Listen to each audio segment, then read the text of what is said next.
I'm afraid to say north or south, but it's one of the Carolinas. I think it's south. We had actually... Is that Charleston? I think so.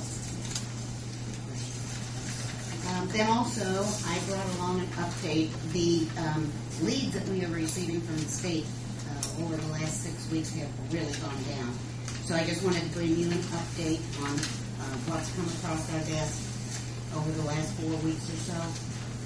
And nothing really that we've been able to respond to just because of the requirements of the building, either the size or the ceiling heights, things like that. But we keep looking for new leads. And then through our revolving loan fund, one of the loans that we made was to Bill Collins, who is running tower tree testing and tutoring services. And Bill sent a nice letter to the corporation saying how much he appreciated the loan and just indicating some of the things and the highlights and the accomplishments that he's made. So I reprinted that for you so that you can read that at your leisure. The big news is that Miranda Maxwell has turned in her resignation and she is going to be leaving as the ECHO 15 coordinator. I really hate to lose Miranda, but I can certainly understand she has a wonderful opportunity right now, so she can't really pass that up. We did, however, put together a brief one-page status report for you, where we stand on the ECHO. There has been some discussions between the Chamber and myself and the ECHO 15 about joining forces with their dropout prevention task force and the ECHO 15 initiative and create one umbrella organization and then have different committees that would focus on certain areas of the educational system, the lifelong learning. So we'll continue to have those discussions and decide what we're going to be able to do. And then I also wanted to just bring you the Save the Date folder. We're working with KB Foods to hold another job fair for them, and that will be held on September the 23rd. And it actually is open to the public if anybody wants to come, but we're doing it kind of in collaboration with KB. Any questions about that? Anything? Questions, Council? Lisa's term was up. Please? Lisa Lisa resigned, and she's with College Cooperative Program. And then Miranda came in, I want to say 9 or 10 months ago, and she's been offered a position at Hanover College. They've never sold their house in Madison. Her husband's a day trader and can work from anywhere, so it just makes sense. It's an opportunity for her to further her career by going with Hanover. So we wish her success, but I'm going to miss her. She did a good job. Well, I might mention with the ECHO 15 and the dropout prevention, as I am on the dropout board, that I hope that we can combine them because we are actually, both of us, doing some of the same activities and things and maybe utilizing both committees better. Right, and we have invited both groups to a joint meeting. I believe it's next Tuesday or Thursday. Tuesday, I think. To further that discussion and see how we might be able to reorganize and structure that. Thank you, Mason. Thank you. Another item I have here, Steve Muller. Not Steve. Steve is with us. Thank you very much for your time. I appreciate it. I see you have quite a large audience, so I will only take a few minutes. Basically, I just wanted to let all of you know that the Small Business Development Center is here in Greensburg. We are the Southeast Indiana Small Business Development Center. We provide no-cost confidential small business advising for businesses in 13 counties of Southeast Indiana. Basically, we cover from Columbus up through Franklin County, and then from Columbus down through Harrison County and all the way over the state line. We have 4 advisors on staff, as well as myself, and we're regionally located. So we have an office in Columbus, we hotel here in Greensburg, we have an office in Lawrenceburg, and hotel in Batesville and Brookville. We have an office in Scottsburg and Madison, and hotel in North Vernon, and then we have an office in New Albany and hotel in Corydon. So we're all over the 13 counties. We have a wide variety of backgrounds. My background is in marketing, construction, and management. Stephen Moeller is our business advisor here in Greensburg and Columbus. His background is in corporate finance, as well as small business sales, from idea generation all the way through pricing, strategy and sales, one-to-one sales. Then we have Andy Sons, whose background is in manufacturing. And then we have Jeremy Couch, whose background is in lending. And then our newest addition to the staff is Kelly Will, who's out of Lawrenceburg, and her background is in accommodation and food services.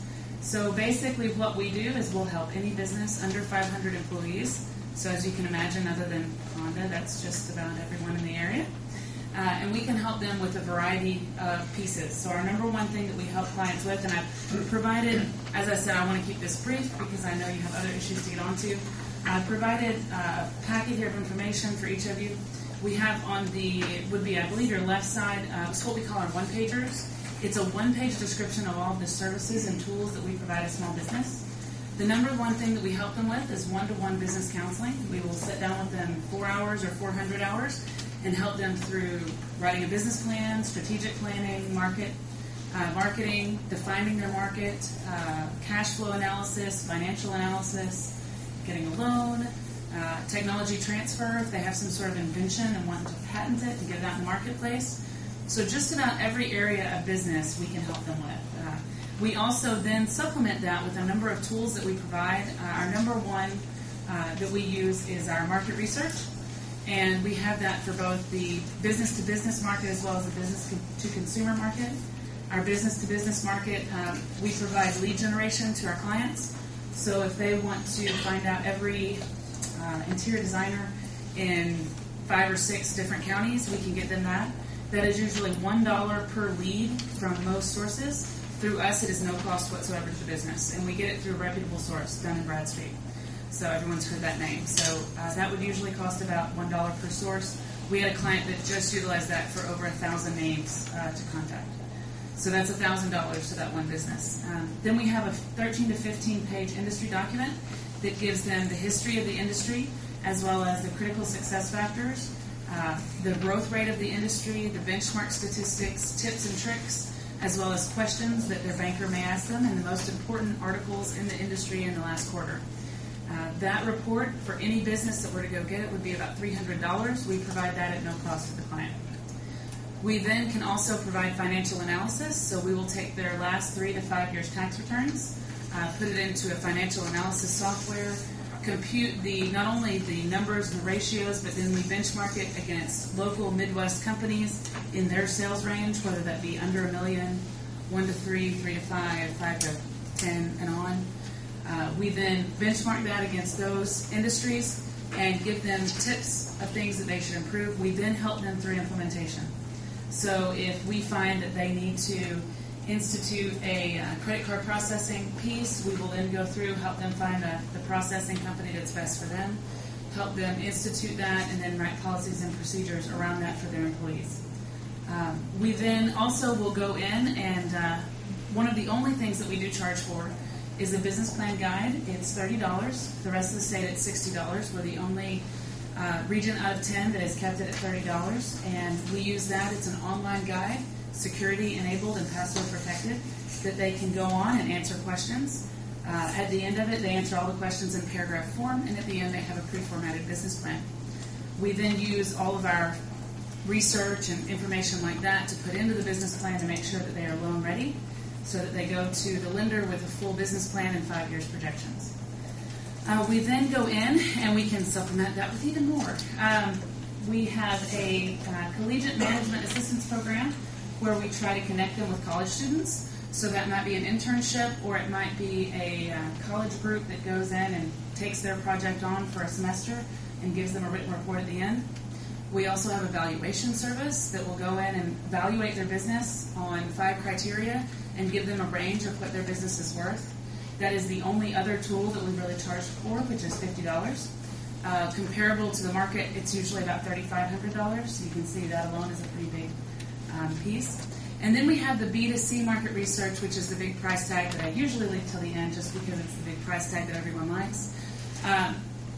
It is geocoding of information, so we can take a point and then geocode not only demographic information, but also psychographic information and consumer spending habits around that point.